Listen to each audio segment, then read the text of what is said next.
muraho dukomeze kuri rwa ruhererekane rw'ibiganiro bigaruka ku mateka y'u Rwanda, aho dukomeje kubasomera igitabo Amateka y'u Rwanda kuva mu ntangiriro kugeza mu mpera z'ikinyejana cya 20 cyanditswe n'itsinda ry'abarimu muri kaminuza y'u Rwanda bari barangajwe imbere na Deo Byanafashe na Paul Rutayisire.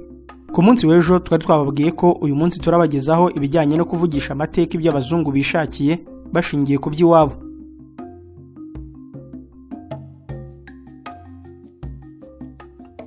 Padiri Alex Kagame wanditse amateka ateye ikirenge mu cy'abakuru bamubanjirije bikamuviramo kunegurwa ku misobanurire y'amateka mvugo yagendeye ku buryo bukabije ku byanditswe n'abamubanjirije b'abapadiri b'abamisiyoneri. Kimwe nabo yemeye ingirwa mugani wa Mite Bantu ndetse anemeza nawe ibyavugwaga mu kinyejana cya 19 birebana n'uko abantu n'ibintu byagiye biva ku bindi n'uko byagiye bikwirakwira isi. Iyo ngirwa mugani wa Mite Bantu ishingiye ku mvugo yemeza ko abatutsi bavuye hanze y'u Rwanda no kukwemeza ko ari itandukanirizo mu moko remezo, ariko iyo mvugo ni impimbano yazanywe na ba mukerarugendo b'abashakashatsi n'abakoloni n'abamisiyoneri baturutse i Burayi bashaka kuvuga impamvu bari mu Rwanda n'ibikorwa byabo mu gihugu. Nk'uko bizwi, iyo ngirwa mugani ya Mite Bantu yari ikiboneka mu myandikire y'amateka ya vuba aha mu Rwanda. Reka tuvuge no ku kuvugisha amateka ibyo abanambiragihugu b'Abanyarwanda ubwabo bishakiye.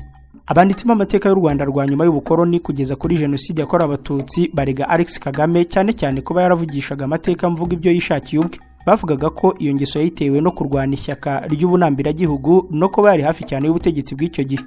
Niho John Vansina yahereye ashaka kwerekana ko Alex Kagame atakoze akazi k'umunyamateka ahubwo yakoze akazi k'umunyapolitike. Nta shiti ko iyo mvugo ahanini ishingiye ku kwiyemera gukabije kw'abazungu, ahubwo bigaragara ko John Vansina abirengaho akitabaza mu nyandiko ze ibyanditswe n'icyo gihangange Padiri Alex Kagame ku myandikire y'amateka y'u Rwanda. Ntawahakana ariko ko Padiri Kagame atari afite aho yerekeza amateka ayashingira cyane cyane ku ngoma, kandi akaba yarifashishaga gusa abo yitaga abahanga b'icyo gihe, ndetse akaba hari n'ibyo yagiye ahengeka n'ubwo Abanyarwanda babyihangana. Imyandikire y'amateka ya nyuma ya jenoside yagombye gukosora ibyakoshejwe bishingiye ku mateka mvugo, ku bukoloni no ku bunambiragihugu. Nyuma ya jenoside yakorewe abatutsi mu 1994, imvugo y'abemeraga ingirwamugani wa Mite Bantu n'abayirwanyaga yaratsinzwe bivuye ku bushakashatsi bukomeye kandi bushya bwitandukanyije n'abari bafite ingengabitekerezo ya gikoloni na nyuma yayo yo gukoresha amateka ibyo bishakiye bagamije guca abantu mo ibice ngo babone uko babategeka.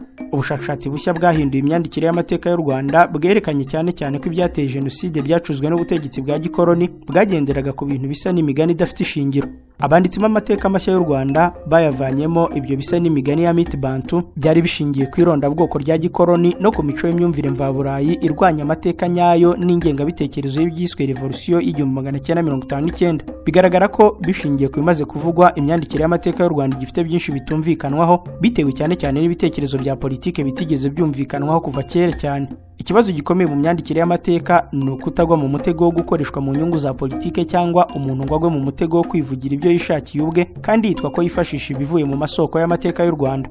Kutagendera ku kuri bisenya burundu ikirangabuhanga cy'umunyamateka ugomba ubundi kukirengera akoresheje ubuhanga bwe n'ubushobozi bwo kunenga ibyo abona bitari byo kandi akabikora yemye. Igihe kirageze ngo imyandikire y'amateka y'u Rwanda ive mu bitari ukuri, ahubwo ishingire ku mugambi wo guharanira gusa ukuri, ubushakashatsi no kuvuga uko ibintu byagenze koko hatarimo na busa kugoreka ibyifashishwa mu kwandika amateka y'u Rwanda.